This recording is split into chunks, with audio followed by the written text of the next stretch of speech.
नमस्कार, आप देख रहे हैं एबी स्टार न्यूज और मैं हूं आपके साथ सपना वर्मा। एक बार फिर हाजिर हूं अपने खास कार्यक्रम एक किस्सा दिन का हिस्सा को लेकर, जहां मैं आपको बताती हूं देश और दुनिया से जुड़े वो तमाम राजनीतिक, ऐतिहासिक, सामाजिक क्षेत्र से जुड़ा वो एक दिलचस्प और एक अनोखा किस्सा जो बनेगा दिन का हिस्सा। तो चलिए शुरुआत करते हैं हमारे पहले किस्से से, जो कि सामान्य ज्ञान और महिला सशक्तिकरण दोनों से ही जुड़ा है। जी हाँ, महिला सशक्तिकरण। क्या आप जानते हैं कि आज अंतर्राष्ट्रीय ग्रामीण महिला दिवस है? जी हाँ, अंतर्राष्ट्रीय ग्रामीण महिला दिवस। तो आखिर क्या है ये अंतर्राष्ट्रीय ग्रामीण महिला दिवस और क्यों इसे आज के दिन मनाया जाता है? चलिए विस्तार से जानते हैं।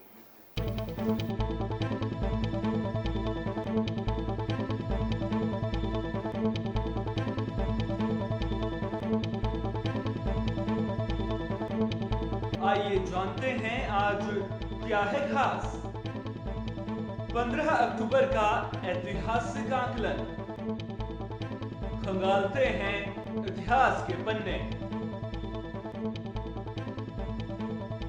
हर साल आज ही के दिन यानी 15 अक्टूबर को अंतर्राष्ट्रीय ग्रामीण महिला दिवस मनाया जाता है। इसकी शुरुआत साल 2008 में हुई थी। वक्त पहली बार अंतर्राष्ट्रीय ग्रामीण महिला दिवस मनाया गया। दरअसल इसे मनाए जाने का फैसला संयुक्त राष्ट्र महासभा ने 19 दिसंबर साल 2007 में ही ले लिया था। इस दिवस को मनाए जाने का मकसद ग्रामीण महिलाओं की सहभागिता को सम्मानित करना है। इसके अलावा अंतर्राष्ट्रीय ग्रामीण महिला दिवस का मकसद ग्रामीण विकास और कृषि विकास में महिलाओं की भागीदारी के प्रति लोगों को सचेत करना है, क्योंकि विकासशील देशों में 43% महिला ऐसी हैं जो खेती के काम।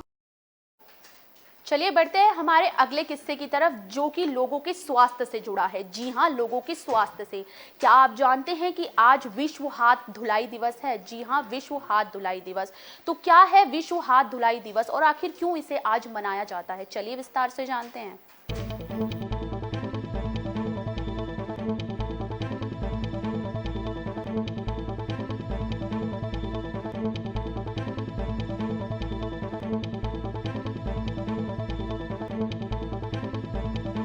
हर साल आज ही के दिन विश्व हाथ धुलाई दिवस मनाया जाता है। इसका मकसद लोगों को स्वस्थ रखना है, क्योंकि हमारे शरीर का अहम हिस्सा हमारे हाथ हैं। अगर ये स्वच्छ और साफ ना हो तो कई तरह के कीटाणु हम तक पहुंच सकते हैं और हमें कई तरह की बीमारी दे सकते हैं। इसका प्रमाण तो इन दिनों कोरोना महामारी से आप लगा ही सकते हैं, जिसमें हाथों की साफ सफाई को काफी महत्व दिया गया। बगैर हाथ धोए किसी भी खाने की वस्तु को नहीं छूना चाहिए। साथ ही किसी भी वस्तु को छूने के बाद 30 सेकंड तक हाथों को अच्छे से साबुन से धोना चाहिए या फिर सैनिटाइज करना चाहिए। जैसे एहतियात इन दिनों कोरोना में तेजी से अपनाए गए। कोरोना महामारी ने पूरी दुनिया को हाथ धोने की महत्वता के प्रति सचेत कर दिया, लेकिन आज भी बहुत से लोगों को हाथ धोने का सही तरीका नहीं पता, जिस वजह से कई तरह के कीटाणु हाथ धोने के बाद भी उनके हाथों में रह जाते हैं। इसी को लेकर आज तमाम शैक्षणिक संस्थानों में बच्चों को हाथ धोने का सही तरीका डेमो देकर समझाया जाता है। अस्पतालों में भी जागरूकता अभियान चलाया जाता है ताकि हाथ धुलाई को दैनिक दिनचर्या में शामिल किया जा। चलिए बढ़ते हैं हमारे अगले किस्से की तरफ, जो कि आरएसएस से जुड़ा है, यानी कि राष्ट्र स्वयं संघ से जुड़ा हुआ है। जी हाँ, आज आरएसएस का स्थापना दिवस है, जो कि हर साल विजयदशमी को मनाया जाता है। तो चलिए जानते हैं इसके बारे में विस्तार से।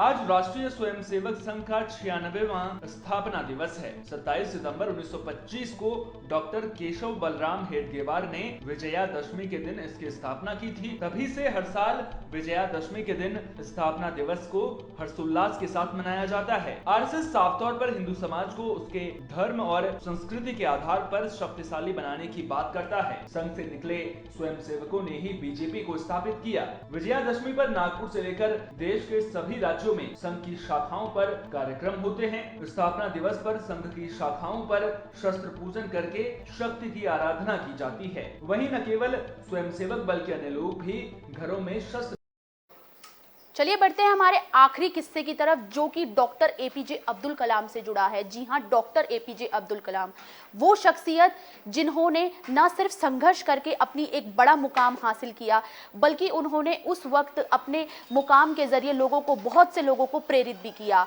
आज उनकी जयंती है, आज उनका जन्म हुआ था, तो चलिए जानते हैं उनके जन्म के मौके पर उनसे जुड़ी कुछ दिलचस्प तथ्यों को विस्तार से।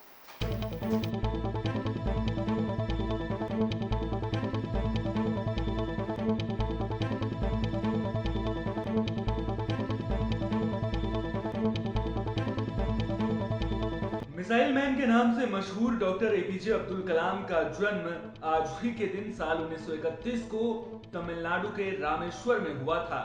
वो एक ऐसी शख्सियत हैं जो इतिहास के पन्ने में हमेशा अमर रहेगी, जिन्हें भूल पाना बहुत मुश्किल है। वो लोगों के प्रेरक थे। वो भारत के 11वें राष्ट्रपति थे। उनका बचपन गरीबी और संघर्ष में बीता। एक वक्त ऐसा भी आया कि उन्हें अखबार तक बेचना पड़ा। अखबार बेचने से भारत का राष्ट्रपति बनना सपने से कम नहीं था, और इस सपने को उन्होंने अपनी मेहनत से हकीकत बनाया। डॉक्टर कलाम का कहना था कि सपने वो नहीं होते जो आप नींद में देखें, सपने तो वो हैं जो आपको नींद ही नहीं आने दें। उन्होंने देश के कुछ सबसे महत्वपूर्ण संगठनों डीआरडीओ और इसरो में काम किया। उन्होंने साल 1998 के पोखरण द्वितीय परमाणु परीक्षण में भी महत्वपूर्ण भूमिका निभाई। डॉक्टर कलाम भारत के अंतरिक्ष कार्यक्रम और मिसाइल विकास कार्यक्रम के साथ भी जुड़े थे। इसी कारण उन्हें मिसाइल मैन भी कहा जाता है। अपने काम की बदौलत वे करोड़ों युवाओं के लिए प्रेरणा स्रोत बन गए। आज उनकी 90वीं जयंती पर पीएम मोदी ने याद करते हुए उनकी ओर अपनी तस्वीर के साथ ट्वीट किया। उन्होंने भारत को मजबूत, समृद्ध और सक्षम बनाने में अपना जीवन समर्पित कर दिया। हमेशा देशवासियों के लिए प्रेरणा बने रहेंगे। वक्त हो चला है आपसे विदा लेने का, तो हम फिर मिलेंगे किसी नए किस्से के साथ। तब तक के लिए देखते रहिए एक किस्सा दिन का हिस्सा। शुक्रिया।